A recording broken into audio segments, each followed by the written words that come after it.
Hello everyone, इस video में हम लोग करेंगे इन text question 10th science life processes chapter के पेज 110 के।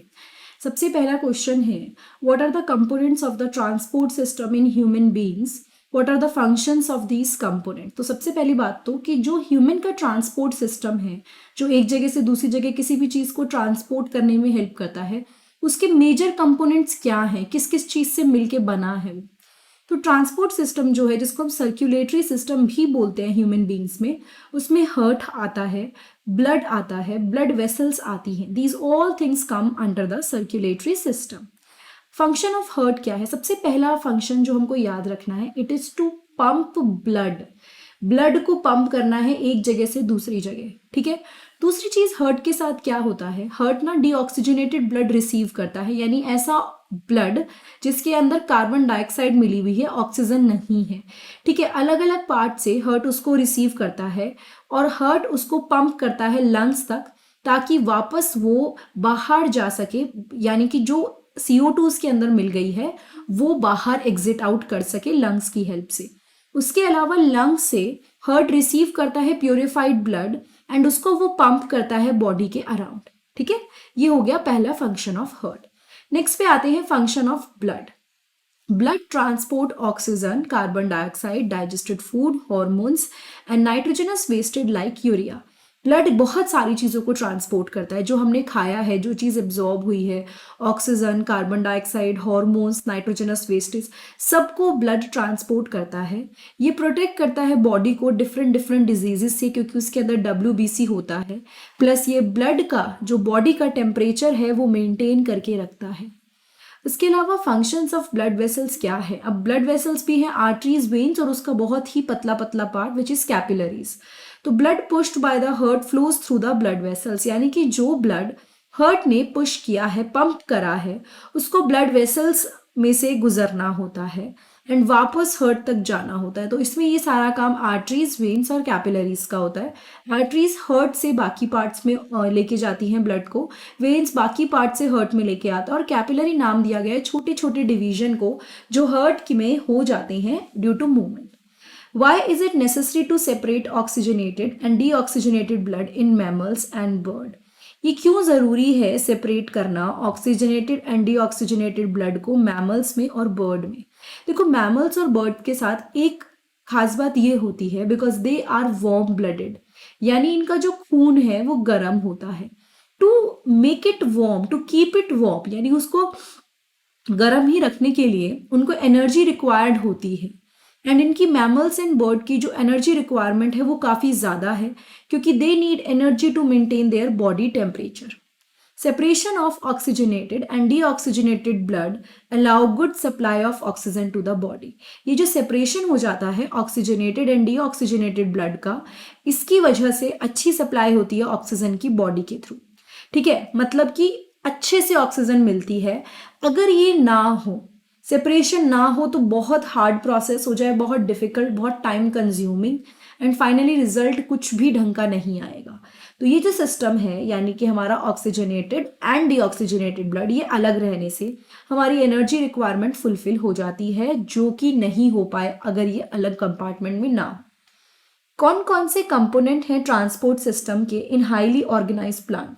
In highly organised plant there are 2 conductive tissues, xylem and phloem, ठीक है। 2 कंडक्टिव टिश्यूज हैं हाईली ऑर्गेनाइज्ड प्लांट में। जाइलम के अंदर वेसल्स होते हैं, ट्रैकियाट्स होते हैं एंड अदर जाइलम टिश्यूज होते हैं, ठीक है। ये जो इंटरकनेक्टेड वेसल्स एंड ट्रैकियाट्स है वो एक continuous system of water conducting channel बनाता है। देखो, जाइलम आपको पता ही है वाटर कंडक्ट करता है, मिनरल कंडक्ट करता है। तो ये जितनी भी चीज़ें हैं मिलके एक सिस्टम बनाती हैं जिससे वाटर अच्छे से कंडक्ट हो सके सारे पार्ट्स में। एंड देन लिखा ही है कि जाइलम जो है वाटर एंड मिनरल कैरी करता है। Phloem conduct soluble product of photosynthesis from leaves to different part of the plant body. Phloem क्या करता है? सॉल्यूबल प्रोडक्ट्स जो होते हैं फोटोसिंथेसिस के, उसको लीव से different part of the plant body तक लेके जाता है, ठीक है। इसके बाद है, एक सेकेंड, यस, फ्लोएम क्या करेगा? दूसरी चीज याद रखनी है कि वो खाना लेके जाता है, ठीक है। उसका काम है फूड का एंड जाइलम का काम है वाटर का। ये डिफरेंस हमेशा पूछा जाता है, difference between phloem and xylem. How are water and mineral transported in plant? थोड़ा बड़ा आंसर है बट आपको ध्यान देना है। वाटर एंड मिनरल्स जो होते हैं ट्रांसपोर्ट वो जाइलम से होते हैं। जस्ट इसके ऊपर वाले क्वेश्चन में हमने पढ़ा। जाइलम टिश्यू में जाइलम वेसल्स एंड ट्रैकियाट्स होते हैं रूट स्टेम एंड लीव्स के, जो कि कनेक्टेड हैं आपस में, ताकि वो एक वाटर कंडक्टिंग चैनल बनाए जो सारे पार्ट्स ऑफ द प्लांट तक पहुंच सके। The roots of a plant have hair called root hair. जो प्लांट होते हैं उनकी रूट्स में क्या है? हेयर हैं, जिसको हम लोग रूट हेयर बोलते हैं। ठीक है। रूट हेयर का काम होता है डायरेक्टली जो सॉइल्स के बीच में जाना एंड पानी के एब्जॉर्प्शन को बढ़ाना। Water and dissolve mineral get into the root hair by the process of diffusion. ये सब चीजें हम पहले पढ़ चुके हैं, यानी कि पानी जो है, मिनरल जो है, वो रूट हेयर में चले जाते हैं डिफ्यूजन प्रोसेस से। The water and mineral absorbed by the root hair from the soil pass from cell to the cell by the osmosis through the epidermis, root cortex, endodermis and reach the root xylem. इसने क्या बोला? इसने ये बोला कि जो water होता है एंड मिनरल होता है जो रूट हेयर एब्जॉर्ब करता है, जो मतलब बेसिकली इसने क्या बोला कि जितना भी पानी या मिनरल रूट हेयर एब्जॉर्ब करता है वो सेल टू सेल में जाता है through epidermis, root cortex, endodermis and finally root xylem तक पहुंचता है। तो root hair to root xylem movement हुई है। उसके बाद वाटर और मिनरल को जाइलम वेसल्स लेके जाते हैं स्टेम में और फाइनली लीफ तक पहुंचाते हैं। ठीक है। और finally stock of the leaf, जहां से वो हर एक पार्ट तक पहुंच जाता है लीफ की। तो water and mineral from the soil reach through the root and stem of the leaves of the plant. तो वाटर और मिनरल सॉइल से रूट एंड स्टेम्स तक पहुंच जाता है लीव्स ऑफ द प्लांट्स।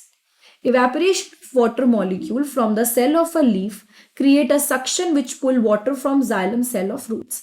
इसने क्या बोला? इवेपोरेशन होना वाटर मॉलिक्यूल का, कहाँ से? From the cells of a leaf. यानी सपोज एक लीफ है जिसमें से इवेपोरेशन हो रहा है, which is basically called transpiration. उसकी वजह से क्या होता है ना, जाइलम का जो पानी है वो पुल होके ऊपर आ जाता है, रूट्स को, ये लीव्स को मिल जाता है। और ये जो लॉस ऑफ वाटर है जिसको इवेपोरेशन बोल दिया था, basically it is the transpiration process. Transpiration process is the loss of water from the surface of the leaf and it creates a suction pull, जिसकी वजह से जो पानी है वो नीचे से ऊपर की तरफ खिंचता चला आता है। ओके। नेक्स्ट है फूड कैसे ट्रांसपोर्ट होता है प्लांट्स के अंदर, ये हमको करना है। How is food transported in plants? तो सिंपल सी बात है, food is transported by phloem. जैसे जाइलम पानी और मिनरल ट्रांसफर करता है, फ्लोएम खाना ट्रांसफर करता है। और वो क्या करता है, जो शुगर बनाया है, मतलब जो फूड बनाया है लीव्स ने, वो क्या होता है, वो लोड हो जाता है सीव ट्यूब्स ऑफ फ्लोएम में। मतलब खाना बना दिया लीव्स ने खाने को लोड कर दिया सीव ट्यूब्स में। इसके बाद वो लोड कैसे करता है? एटीपी यानी कि एनर्जी करेंसी होती है सेल की, ये प्लांट की, मतलब किसी भी सेल की एनर्जी करेंसी एटीपी यानी एनर्जी को यूज करके वो जो लीव्स होता है उससे खाना सीव ट्यूब में लोड हो जाता है।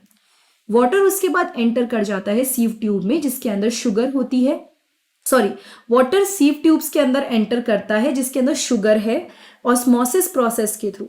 यानी जिस सीव ट्यूब के अंदर शुगर थी, खाना था, उसमें वाटर एंटर करता है और उसकी वजह से क्या होता है, प्रेशर जो होता है फ्लोएम का वो राइज होता है, थोड़ा बढ़ता है। और ये जो हाई प्रेशर प्रोड्यूस हुआ है फ्लोएम के अंदर, इसकी वजह से खाना सारे पार्ट्स में मूव कर जाता है जिनके अंदर लेस प्रेशर होता है। And this allow the phloem to transport food according to the needs of the plant. इसकी वजह से फ्लोएम क्या करता है, ट्रांसपोर्ट हर जगह पे फूड को ट्रांसफर कर देता है। So that was it for the transportation and जो पानी कैसे ट्रांसपोर्ट होता है उसके लिए। सो ये इंटेक्स्ट क्वेश्चन थे पेज 110 के। अगर ये वीडियो आपको अच्छी लगी है तो प्लीज चैनल को सब्सक्राइब कीजिएगा एंड मोस्ट इंपॉर्टेंटली आप प्लेलिस्ट जरूर चेक कीजिएगा, क्योंकि प्लेलिस्ट में मैंने सारे क्वेश्चन, सारे chapter NCERT line to line cover किए हुए हैं। जो नहीं कवर किए वो बहुत जल्दी उसमें आ जाएंगे, तो आप प्लेलिस्ट को जरूर चेक कीजिएगा। आपको जो 10th की साइंस की प्लेलिस्ट है अलग मिलेगी, बायोलॉजी के टॉपिक्स अलग प्लेलिस्ट में, और क्वेश्चन आंसर जो अभी आप देख रहे हैं ये अलग प्लेलिस्ट में मिलेंगे। सो अगर वीडियो अच्छी लगी है या कोई पर्टिकुलर वीडियो आपको देखनी है या कोई टॉपिक समझना है तो नीचे कमेंट बॉक्स में कमेंट कीजिएगा and I will see you next time in the next video. Thank you so much.